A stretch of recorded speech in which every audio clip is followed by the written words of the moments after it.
اعوذ باللہ من الشیطان الرجیم بسم اللہ الرحمن الرحیم الصلاۃ والسلام علیکہ یا رسول اللہ وعلی آلک و اصحابک یا حبیب اللہ۔ حضرت ہود علیہ السلام قوم عاد سے تعلق رکھتے تھے۔ آپ علیہ السلام عاد ہی کے شریف اور نیک گھرانے میں پیدا ہوئے۔ حضرت ہود علیہ السلام اللہ کی طرف سے قوم عاد کو سچائی کا راستہ دکھانے کے لیے بھیجے گئے تھے۔ عاد کی قوم گمراہی میں مبتلا تھی۔ طرح طرح کے برے کام کرنا، ظلم زیادتی اور لوٹ مار کرنا ان کی عادت بن چکی تھی۔ خاص کر کمزور طبقہ ان کے ظلم و زیادتی کا شکار تھا۔ غریب کاشتکاروں کی زمینیں اور ان میں پیدا ہونے والا اناج مار دھاڑ کر چھین لیا کرتے تھے۔ انہیں فصل اگانے کی بھی مہلت نہیں دیتے تھے، اس لیے کمزور طبقہ بھوک و افلاس میں اپنے دن گزارتا تھا۔ قوم عاد کا پیشہ کاشتکاری تھا۔ وہ زراعت کے طریقوں سے بھی اچھی طرح واقف تھے۔ اس کے علاوہ پہاڑوں کی چٹانیں کاٹ کر ان پتھروں سے مضبوط عمارتیں بناتے، پہاڑ کے غاروں میں بھی رہتے تھے، پتھروں سے شکار کرتے تھے، جانوروں کو آگ میں بھون کر کھاتے تھے۔ عاد کے لوگ عیش و عشرت کی زندگی بسر کرتے تھے، لیکن غریب اور محتاجوں کا خیال نہیں رکھتے تھے۔ بھوکوں کو کھانا نہیں کھلاتے تھے، بلکہ ان کے پاس جو کچھ بھی کھانے کے لیے ہوتا چھین لیتے۔ جو لوگ اللہ کو بھول کر پتھروں کو پوجتے ہیں، ان کے دل رحم سے خالی ہوتے ہیں۔ عاد کی قوم بھی مورتیوں کو پوجتی تھی۔ عاد کی قوم کے لوگ ان کے آگے سجدہ کرتے، ان سے مرادیں مانگتے۔ حضرت ہود علیہ السلام اللہ کے نبی تھے۔ وہ بت پرستی سے روکتے تھے، ظالموں کو ظلم کرنے سے روکتے، ایک اللہ کی طرف بلاتے۔ آپ علیہ السلام اپنی قوم سے کہتے، اے قوم، اللہ ہی کی عبادت کرو، اس کے سوا کوئی بھی عبادت کے لائق نہیں۔ وہی ایک ذات ہے جس کی عبادت کرنی چاہیے، جس نے زمین، آسمان، شجر اور حجر کو پیدا کیا۔ اے قوم، تمہیں کیا ہو گیا ہے کہ اللہ کو چھوڑ کر بتوں کو پوج رہے ہو؟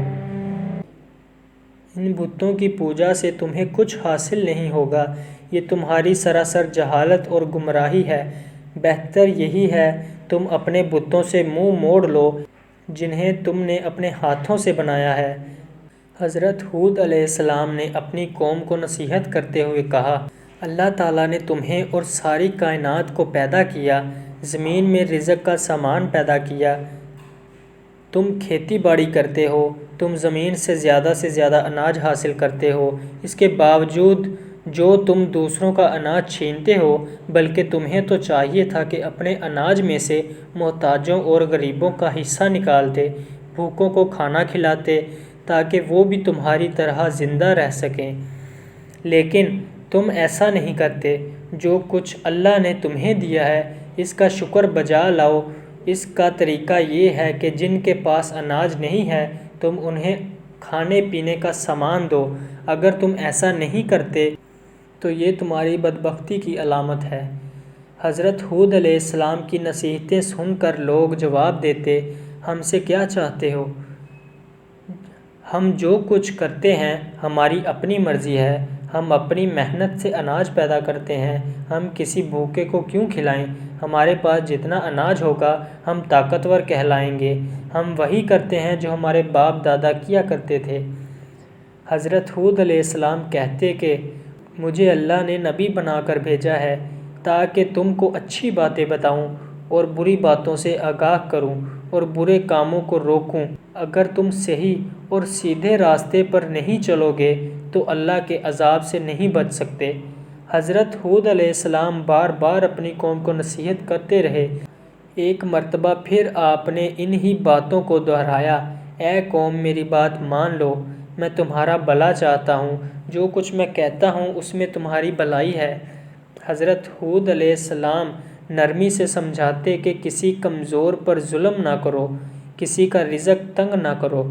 انہیں پیار سے سمجھاتے کہ اے قوم، میں تمہارا بھائی ہوں اور دوست ہوں، میں تم سے کچھ نہیں مانگتا، جو کچھ کرتا ہوں اس کا صلہ مجھے اللہ دے گا۔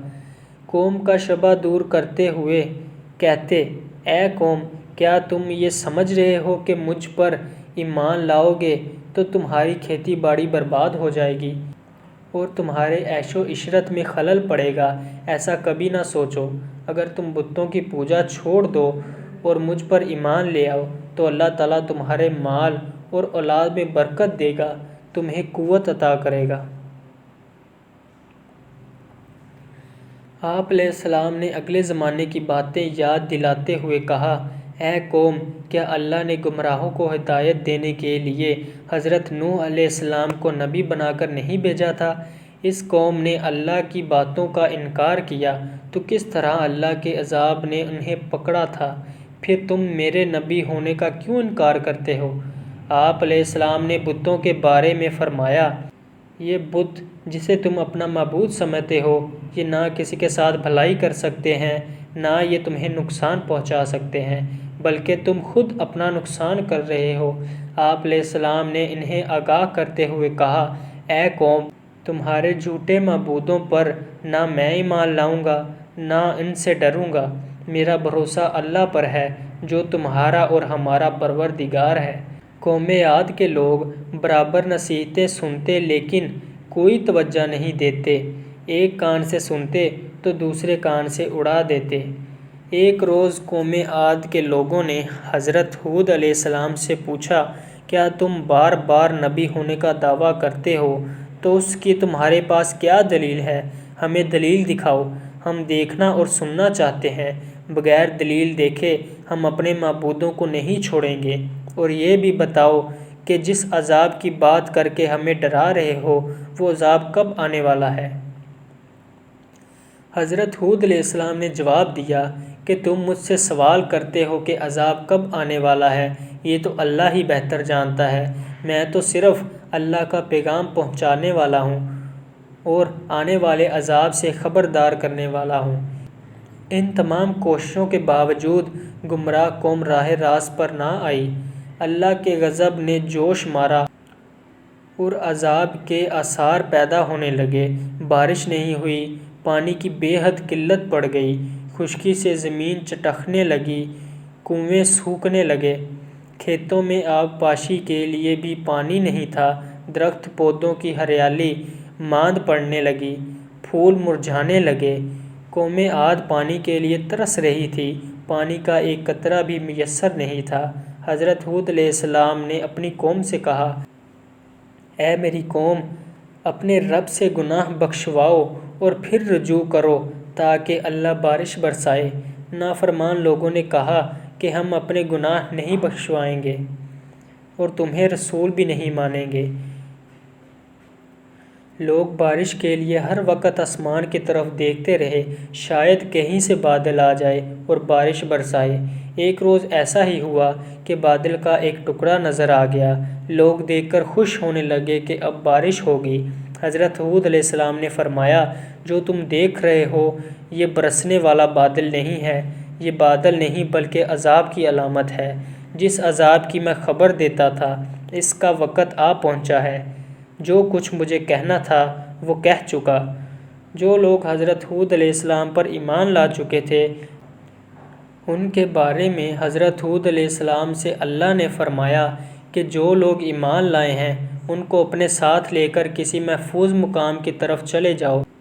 چنانچہ حضرت ہود علیہ السلام ایمان والوں کو ساتھ لے کر نکل گئے۔ شہر میں اب کوئی ایماندار نہیں رہا۔ لوگوں نے دیکھا کہ آسمان پر بادل کے ٹکڑے تیر رہے ہیں، ہوائیں چلنی شروع ہوئیں۔ ہواؤں میں اتنی تیزی تھی کہ پہلے نہ کسی کان نے سنا نہ کسی نے دیکھا تھا۔ دیکھتے ہی دیکھتے آندھی چلنے لگی، یہاں تک کہ اپنا ہاتھ بھی دکھائی نہیں دیتا تھا۔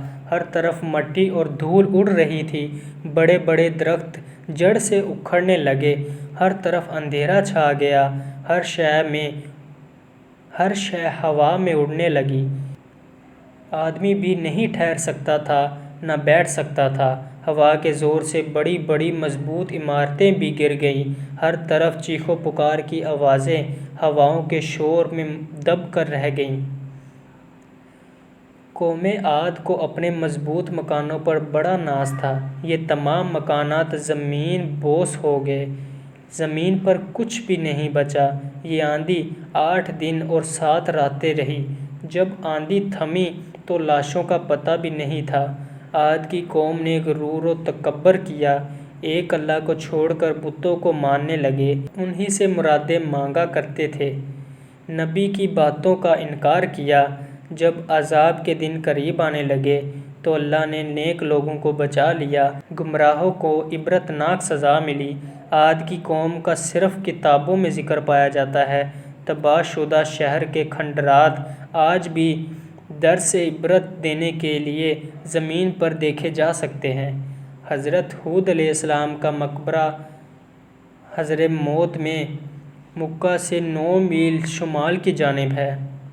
اس کے چاروں طرف کھنڈرات اور کتبے کثرت سے بکھرے پڑے ہیں۔ لوگ ہر سال رجب کے مہینے میں اس مقبرے کی زیارت کرتے ہیں۔